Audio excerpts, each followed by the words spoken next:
Hello बच्चों, क्या हाल चाल, कैसे हैं? ठीक ठाक। तो जैसे कि बच्चों हम पढ़ रहे थे फिजिकल क्वांटिटीज एंड मेजरमेंट। इस चैप्टर में से हमने बहुत सारे टॉपिक्स को स्टडी कर दिया है और आज का हमारा जो लेक्चर है वो है भालू के ऊपर। आज का लेक्चर है भालू के ऊपर। अरे नहीं भाई, आज का लेक्चर हमारा है डेंसिटी के ऊपर।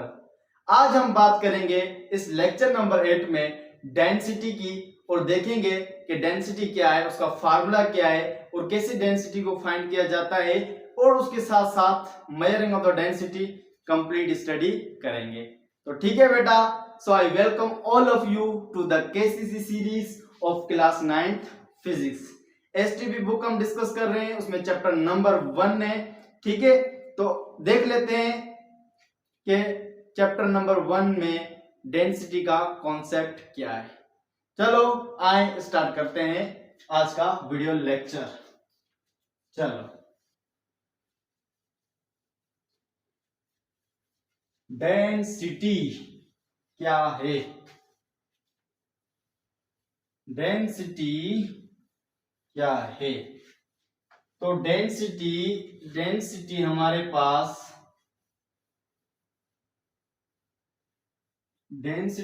पास एक ऐसा टॉपिक है जिसमें हम मास और वॉल्यूम को डिस्कस करते हैं। तो आज का हमारा टॉपिक है डेंसिटी। तो भाई, जो डेंसिटी हमारे पास है ये एक ग्रीक वर्ड से रिप्रेजेंट किया जाता है। इसको डिनोटेड जो किया जाता है डेंसिटी को, वो रो से किया जाता है। किससे? रो से रिप्रेजेंट किया जाता है, इसको रो से डिनोटेड किया जाता है डेंसिटी को। ये एक ग्रीक वर्ड है हमारे पास। इट इज डिनोटेड बाय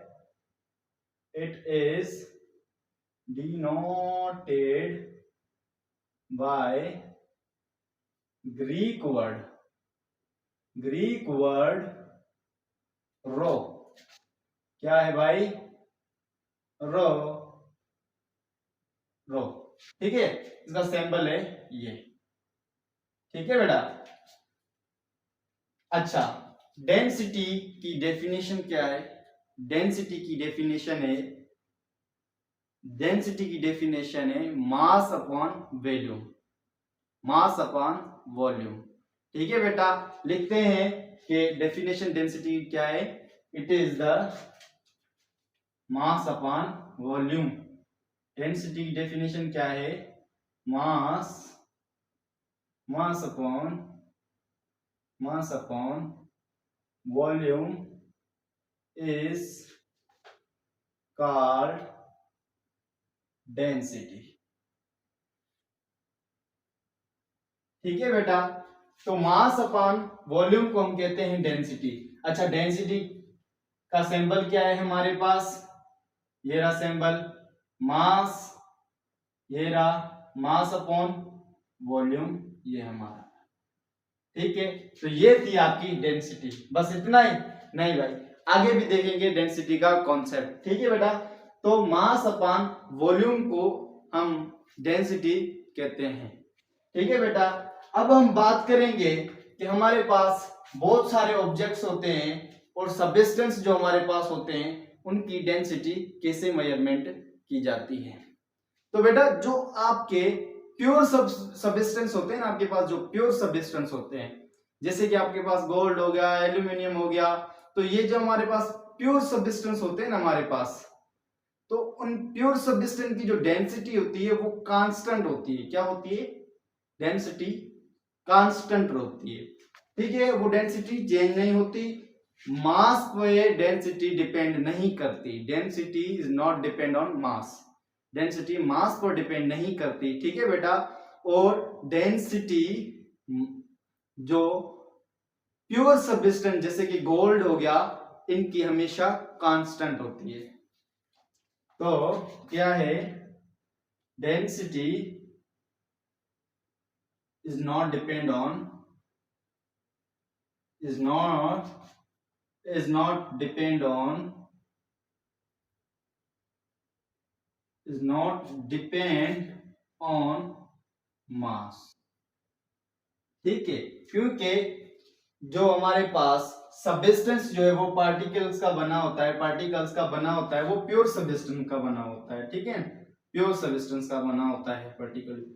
ठीक है बेटा, तो जो हमारे पास डेंसिटी है प्योर सबस्टेंस की, density density of pure substance, pure substance is constant. वो हमेशा क्या होती है, कांस्टेंट रहती है।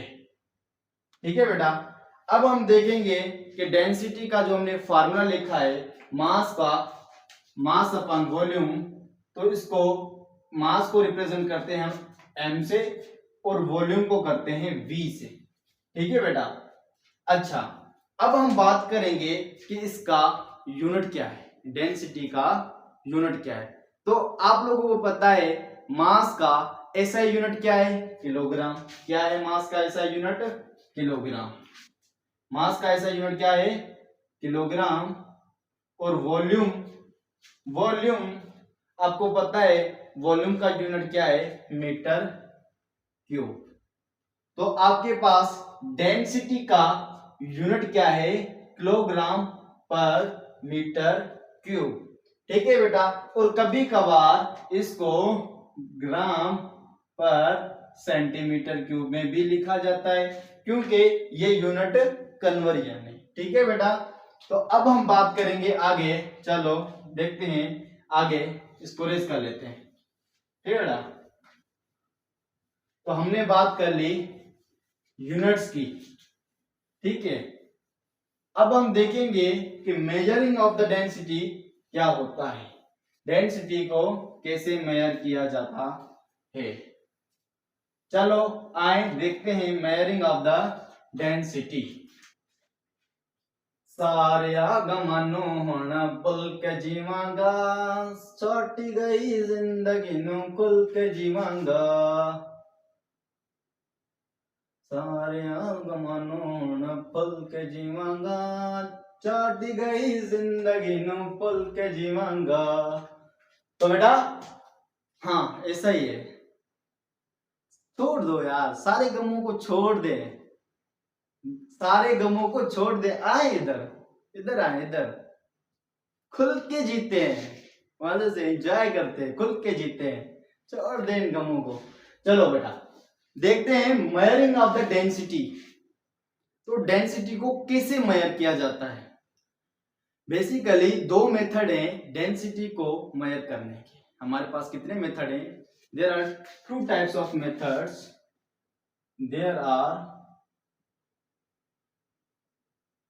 there are two types of method। तो हमारे पास दो मेथड है डेंसिटी को मेजर करने के लिए। अच्छा वो कौन सा है, नंबर वन मैथमेटिकली,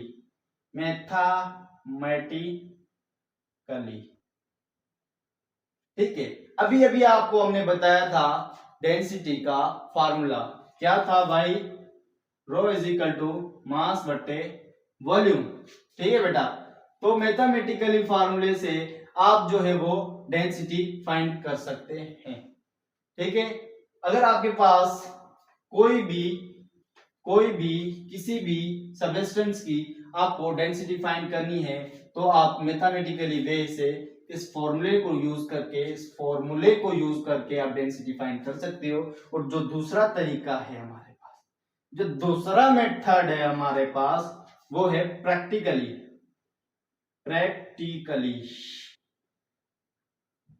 अब प्रैक्टिकली कैसे, देखिए हमने कुछ इंस्ट्रूमेंट भी पढ़े थे, पिछले वीडियो लेक्चर्स में जाके देखें, हमने कुछ इंस्ट्रूमेंट को डिस्कस किया था, जैसे vernier caliper, micrometer screw gauge है, और हमारे पास द फिजिकल बैलेंस है, द इलेक्ट्रॉनिक बैलेंस है।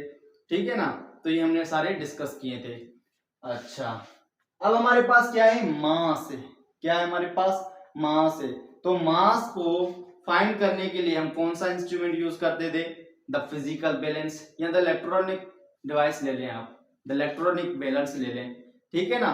तो इससे हम मास मेजर कर सकते हैं। दूसरा वॉल्यूम, अब वॉल्यूम को कैसे मेजर करें, तो इसी से एक वीडियो पीछे जाएं और देखें कि वॉल्यूम को हमने पढ़ा था, वॉल्यूम को भी हम प्रैक्टिकली जो है वो फाइंड कर सकते हैं। किससे भाई, बीकर से।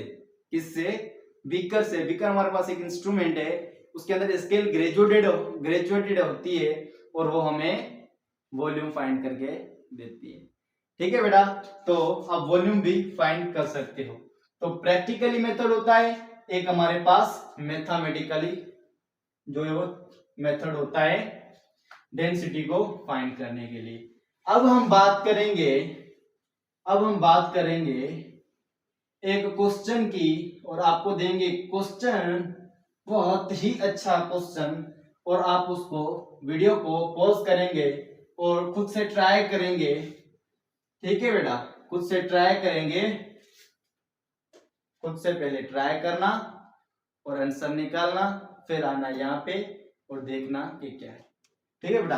अब क्वेश्चन क्या है, क्वेश्चन ये कि आपके पास एक बॉल है, क्या है, एक आयरन का बना हुआ बॉल है। किसका, आयरन का बना हुआ आपके पास है बॉल, क्या है, आयरन का बना हुआ है बॉल, और इस बॉल की हमें डेंसिटी जो दी हुई है, क्या, जो हमें डेंसिटी इस बॉल की दी हुई है वो है हमारे पास 7.8 ग्राम पर सेंटीमीटर क्यूब, ठीक है बेटा। उसकी डेंसिटी दी हुई है आपको 7.8 ग्राम पर सेंटीमीटर क्यूब, और आपको उसका रेडियस दिया हुआ है 18 सेंटीमीटर, और पूछ रहे हैं आपसे कि भाई इसका मास क्या होगा, मास ऑफ आयरन बॉल क्या होगा। तो आप कैसे पता लगाएंगे इस मास का, आयरन ऑफ द बॉल का मास कैसे आप बताओगे, जबकि इस आयरन बॉल की आपको डेंसिटी मिली हुई है 7.8 और जो हमारे पास रेडियस मिला हुआ है वो मिला हुआ है 18 सेंटीमीटर, 18 सेंटीमीटर। अब बेटा मास कैसे आप फाइंड करेंगे, तो वीडियो को पॉज करें और खुद से ट्राई करें। ट्राई कर लिया, अच्छा आए अब देखते हैं कि आप इसका मास कैसे फाइंड करोगे। तो यहां पे पहले लिख लेते हैं फॉर्मूला, क्या, फॉर्मूला, ठीक है। फाइंड करना है आपको मास, क्या करना है, मास फाइंड करना है। मास फाइंड आप इस तरीके से करोगे, ठीक है, मास आप इस तरीके से फाइंड करोगे। अब mass is equal to rho into volume हो गया हमारे पास, क्या है, अगर मास को फाइंड करना है तो हमें रो को मल्टीप्लाई करना है किससे, वॉल्यूम से, और रो जिसे हम डेंसिटी कह रहे हैं, ये डेंसिटी की हमें वैल्यू मिली हुई है 7.8। मसला कर रहा है हमारे पास ये वॉल्यूम, मसला कर रहा है हमारे पास ये वॉल्यूम। तो पहले फाइंड कर लेते हैं वॉल्यूम, क्योंकि हमारे पास वॉल्यूम नहीं मिला हुआ, तो हम फाइंड करेंगे पहले वॉल्यूम, कि वॉल्यूम क्या है। तो बेटा वॉल्यूम अगर आपको फाइंड करना है इस आयरन बॉल का, तो आप कैसे फाइंड करोगे, ये आपको हमने डिटेल में बताया था पिछले वीडियो लेक्चर में, लेक्चर नंबर 7 में हमने आपको बताया था। कोई भी आपके पास अगर रेगुलर सॉलिड स्फेरिकल बॉडी आ जाती है तो आप उसका वॉल्यूम जो है वो बाय यूजिंग अ फॉर्मूला आप फाइंड कर सकते हैं। कौन सा फॉर्मूला था हमारे पास, V is equal to 4/3 pi r cube. ये फॉर्मूला लगा के किसी भी रेगुलर स्फेरिकल बॉडी का आप फॉर्मूला फाइंड कर सकते हैं, ठीक है। और दूसरा तरीका है, या आप इसका पहले डायमीटर फाइंड कर लें, क्या कर लें, आप इसका डायमीटर फाइंड कर लें और फिर रेडियस निकाल लें, ठीक है। पर रेडियस तो हमारे पास मिला हुआ था, रेडियस हमारे पास मिला हुआ है, तो हमें डायमीटर नहीं फाइंड करना, कि हमारे पास तो रेडियस है, एक्चुअली हमें रेडियस मिला हुआ है। अब इस रेडियस को हम कन्वर्ट करते हैं मीटर में, तो ये हमारे पास कितना हो जाएगा 0.18 मीटर, भाई कितना हो जाएगा 0.18 0.18 मीटर। ठीक है, अब वैल्यू करनी है इसके अंदर पुट, इसके अंदर पुट करेंगे वैल्यू को 0.18 मीटर को इसके अंदर पुट करेंगे तो क्या हो जाएगा हमारे पास, देख लेते हैं, यहाँ पे देख लेते हैं। ठीक है, यहाँ पे लिख लेते हैं, क्या है भाई, क्या है भाई, 4/3 इंटू ये पाई है, और पाई की वैल्यू आपको बताई थी कि पाई की वैल्यू है हमारे पास 22/7, या फिर आप 3.14 कर लें, क्या कर लें, 3.14 कर लें। अब हमारे पास है रेडियस, रेडियस हमारे पास है 0.18, क्या है 0.18, और क्या है क्यूब, लगा दें क्यूब, तो आपके पास वॉल्यूम कितना हो जाएगा, अगर आप इसकी कैलकुलेशन फाइंड करें, इसको कैलकुलेट करें तो ये आपके पास आ जाएगा 0.024 मीटर क्यूब, ये आपके पास आ जाएगा। ठीक है बेटा, अब हमें वॉल्यूम मिल गया, वॉल्यूम कितना मिला हमारे पास, 0.024 मीटर क्यूब, मीटर क्यूब। अब आपके लिए आसान हो गया डेंसिटी को फाइंड करना, अब आपके लिए बहुत इजी वे हो गया डेंसिटी को फाइंड करना, डेंसिटी को फाइंड करना, डेंसिटी को नहीं भाई, मास को फाइंड करना आपके लिए बहुत ही इजी हो गया। ठीक है बेटा, क्या था, मास को फाइंड करना आपके लिए बहुत ही आसान हो गया। ठीक है, क्योंकि डेंसिटी की हमें एक्चुअली वैल्यू दे रखी कितनी है, 7.8 ग्राम पर सेंटीमीटर क्यूब। अच्छा, इसको कन्वर्ट कर लें, इसको कन्वर्ट कर लें केजी पर मीटर क्यूब में, मल्टीप्लाई कर दें 1000 को, 7.8 को मल्टीप्लाई कर दें 1000, केजी में कन्वर्ट कर रहे हैं ना, हमें पता है यूनिट कन्वर्जन आपको बताई थी, 1 किलोग्राम के अंदर 1000 ग्राम होते हैं, कितने होते हैं, 1 किलोग्राम के अंदर 1000 ग्राम होते हैं। तो हमारे पास 7.8 ग्राम के अंदर कितने किलोग्राम होंगे भाई, इसको मल्टीप्लाई कर लें, इसको मल्टीप्लाई कर लें। ठीक है, कर लिया। अब डेंसिटी हमारे पास हो गई 7.8 इंटू 10⁻3, इतना किलोग्राम पर मीटर क्यूब। अच्छा, वॉल्यूम कितना है, 0.0024 मीटर क्यूब।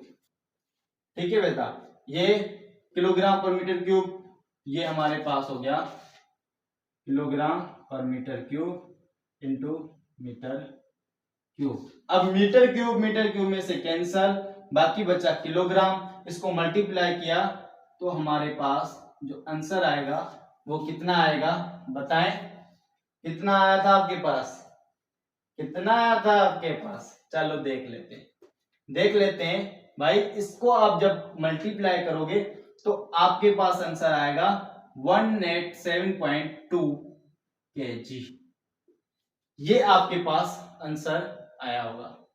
ठीक है बेटा, तो ये हमारा था एक छोटा सा टॉपिक, तो ये टॉपिक यहाँ पे ही हमारा फाइनल होता है। मिलेंगे एक नई नेक्स्ट वीडियो लेक्चर में और बात करेंगे डिटेल में सिग्निफिकेंट फिगर की। ठीक है बेटा, और वहां पे हम डिस्कस करेंगे रूल्स क्या है सिग्निफिकेंट फिगर के।